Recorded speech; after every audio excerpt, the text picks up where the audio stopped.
Hello friends, તમુસ kitchen and blog પર તમારું સ્વાગત છે।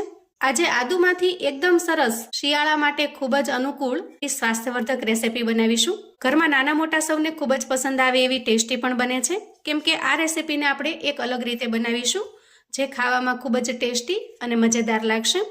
ખાસ કરીને શિયાળામાં આદુ ખૂબ જ સ્વાસ્થ્યવર્ધક માનવામાં આવે છે, કેમ કે આદુમાં એન્ટી ઇન્ફ્લામેટરી અને એન્ટીઓક્સિડન્ટ પ્રોપર્ટીઝ રહેલી હોય છે, જેનાથી પાચન શક્તિ મજબૂત થાય છે અને થાક કમજોરી પણ દૂર થાય છે। અને 100% ગેરંટી છે મિત્રો, એટલી ગુણકારી છે કે આખા શિયાળા દરમિયાન તમને શરદી, ઉધરસ, કફ બિલકુલ નહીં થાય અને આખું વરસ સાંધા નહીં દુખે, થાક કમજોરી નહીં લાગે કે લોહીની ઉણપ પણ નહીં લાગે એવી ગુણકારી બની રહે છે।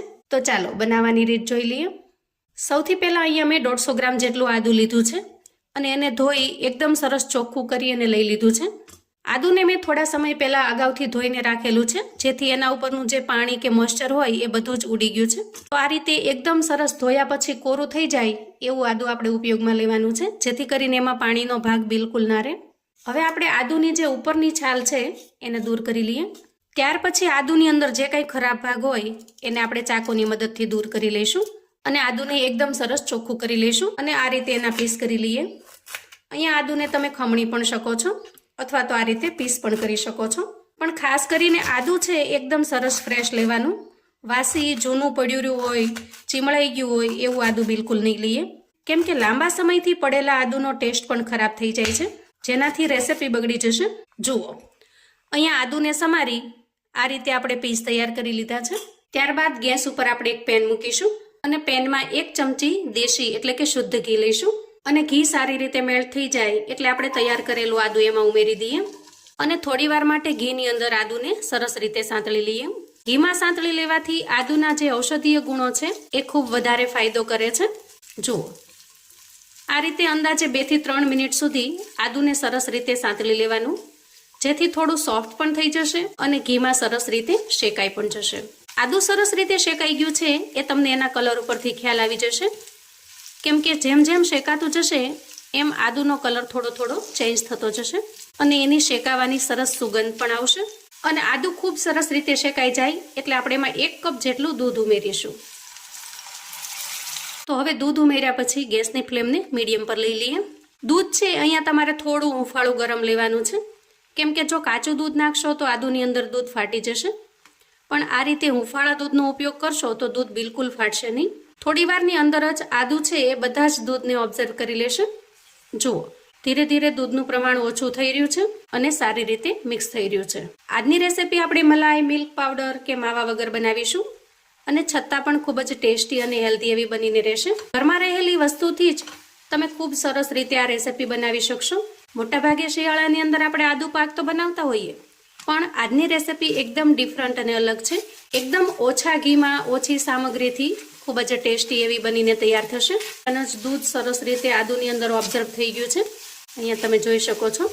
અહીંયા ગેસની ફ્લેમને બંધ કરીશું અને આ રીતે થોડી વાર ચલાવી લઈશું, કેમ કે ગેસ બંધ કર્યા પછી પણ પેન ઘણું ગરમ હોય છે અને જો ચલાવીશું નહીં તો નીચે ચોંટી જશે, એટલા માટે થોડી વાર આ રીતે ચલાવી લેવાનું અને એકદમ સરસ ઠંડુ થવા દેવાનું। હવે જ્યાં સુધીમાં આદુ સરસ રીતે ઠંડુ થાય છે ત્યાં સુધીમાં આપણે આગળની તૈયારી કરીશું। ત્યારબાદ ગેસ ઓન કરી ગેસ ઉપર આપણે એક પેન મૂકીશું અને પેન થોડું ગરમ થાય એટલે આપણે અડધી વાટકી જેટલા સફેદ તલ એમાં ઉમેરીશું અને 15 થી 20 નંગ જેટલી બદામ ઉમેરીશું। ગેસની ફ્લેમને મીડિયમ રાખી આ બંને વસ્તુને આપણે ખૂબ સારી રીતે શેકી લઈએ, જેથી તલની અંદર જે કાંઈ ભીનાશ એટલે કે મોઇસ્ચર હશે એ ઉડી જશે અને એકદમ સરસ ક્રિસ્પી થઈ જશે। આ બંને વસ્તુને અંદાજે 2 થી 3 મિનિટ સારી રીતે શેકી લીધા છે। ત્યાર પછી એમાં ઉમેરીશું અડધી વાટકી જેટલું નાળિયેરનું ખમણ એટલે કે ડેસિનેટેડ કોકોનટ, જે આપણને બજારમાં એકદમ આસાનીથી મળી જાય છે। અને તમારી પાસે જો આ રીતનું તૈયાર નાળિયેરનું ખમણ ન હોય તો તમે નાળિયેરનો જે વાટકો હોય છે એને ખમણીને પણ ઉપયોગમાં લઈ શકો છો। ગેસની ફ્લેમને આપણે અહીંયા બંધ કરી દઈશું, કેમ કે નાળિયેરનું ખમણ છે એ ખૂબ ઝડપથી શેકાઈ જશે। હવે અહીંયા તલ, નાળિયેરનું ખમણ અને બદામ આ ત્રણેય વસ્તુ ખૂબ સરસ રીતે શેકાઈ ગઈ છે। મિશ્રણને થોડું ઠંડુ થવા દઈએ અને ઠંડુ થયા પછી સરસ સામાન્ય તાપમાને આવી જાય એટલે આપણે એને મિક્સર જારમાં ટ્રાન્સફર કરીશું। જુઓ, અહીંયા મિશ્રણને આપણે થોડું અધકચરું રહે એ રીતે પીસવાનું છે, એકદમ ફાઇન પાવડર નહીં બનાવીએ। અને ત્યાર પછી તૈયાર કરેલા મિશ્રણને એક બાઉલમાં ટ્રાન્સફર કરી લઈએ।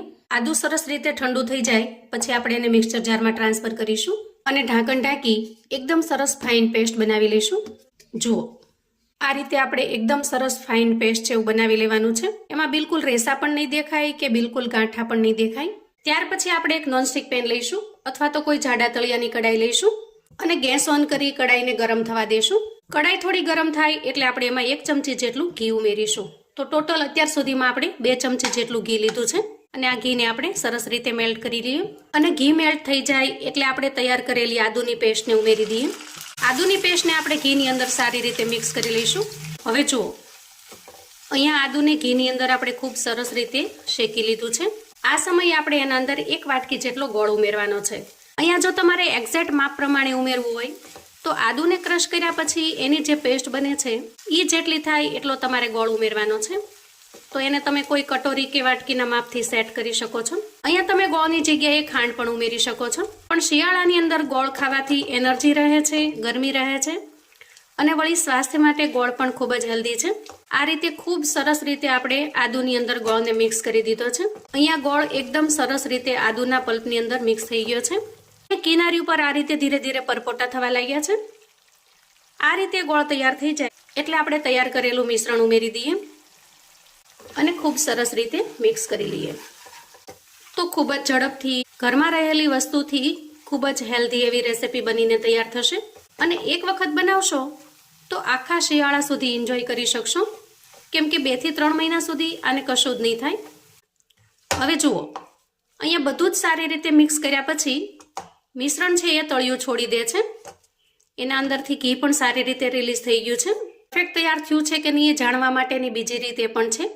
આ રીતે હાથની મદદથી થોડું મિશ્રણ લઈ અને એને થોડું ઠંડુ કરી લેવાનું અને પછી આ રીતે ગોળી વાળી લેવાની.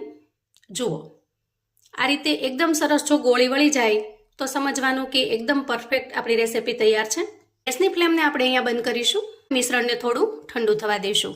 હવે મિશ્રણ ઠંડુ થાય છે ત્યાં સુધીમાં આપણે એક કન્ટેનર લઈશું અને એના અંદર બટર પેપર સેટ કરી દઈએ. બ્રશની મદદથી થોડું ઘી પણ લગાવી દઈએ જેથી આસાનીથી આપણે ડિમોલ્ડ કરી શકીએ. અહીંયા મિશ્રણ થોડું ઠંડુ થઈ ગયું છે, એને કન્ટેનરમાં લઈ લઈએ અને સ્પેચ્યુલાની મદદથી સરસ રીતે સેટ કરી દઈએ. હવે આપણે અડધા કલાક સુધી રહેવા દઈશું જેથી એકદમ સરસ રીતે સેટ થઈ જાય અને સાવ સામાન્ય તાપમાને આવી જાય પછી આપણે એના પીસ કરી લઈશું. એકદમ સરસ ઠંડુ થઈ ગયું છે તો આ રીતે થોડું ટેપ ટેપ કરી દઈએ. એકદમ આસાનીથી ડિમોલ્ડ થઈ જશે અને થોડા ટોપરાના ખમણથી ગાર્નિશિંગ કરી લઈશું. તો અહીંયા તમે કોઈ પણ ડ્રાયફ્રૂટ્સથી પણ ગાર્નિશ કરી શકો છો. અને હવે પીસ કરી લઈએ. પીસ કરવા માટે આપણે એકદમ નાની સાઈઝના પીસ કરીશું જેથી કરીને એક ટુકડો આરામથી સાંજે કે સવારે લઈ શકાય. હેલ્થ માટે સવારે કે સાંજે એક ટુકડો કાફી થઈ રહે છે. તો પાચન શક્તિના પ્રશ્નો હશે, ગોઠણ કે સાંધાના દુખાવા હશે, કમજોરી કે થાક હશે, આ બધી જ વસ્તુઓ દૂર થઈ જશે અને વળી શરદી, સળેખમ, કફ તો નજીક પણ નહીં ફરકે. અને જો બાળકોને દેવો હોય તો તમે એને આમાંથી અડધો ટુકડો કરીને પણ આપી શકો છો. બાળકો જો મોટા હોય તો આખો ટુકડો, નાના હોય તો તમે એને અડધો ટુકડો કરીને આપી શકો છો. શિયાળામાં હેલ્ધી રહેવાનો એકદમ સરસ રામબાણ ઇલાજ છે. તો મિત્રો, આવું અવનવું જાણવા માટે અને મને સપોર્ટ કરવા માટે ચેનલ પર જો તમે નવા છો તો પ્લીઝ ચેનલને સબસ્ક્રાઈબ કરો. વિડીયો ગમે તો લાઈક અને શેર કરો. તમારા સગા સંબંધી મિત્રોને પણ આદુમાંથી બનતી આ એકદમ ટેસ્ટી અને હેલ્ધી રેસીપી ચોક્કસ મોકલી આપજો જેથી એ લોકો પણ બનાવીને તૈયાર કરી શકે, એન્જોય કરી શકે અને એના પરિવારને પીરસી શકે. કોમેન્ટમાં મને ચોક્કસથી જણાવજો મિત્રો કે આજની આ રેસીપી તમને કેવી લાગી છે. ફરી મળીશું એક નવી રેસીપી સાથે. ત્યાં સુધી આવજો મિત્રો.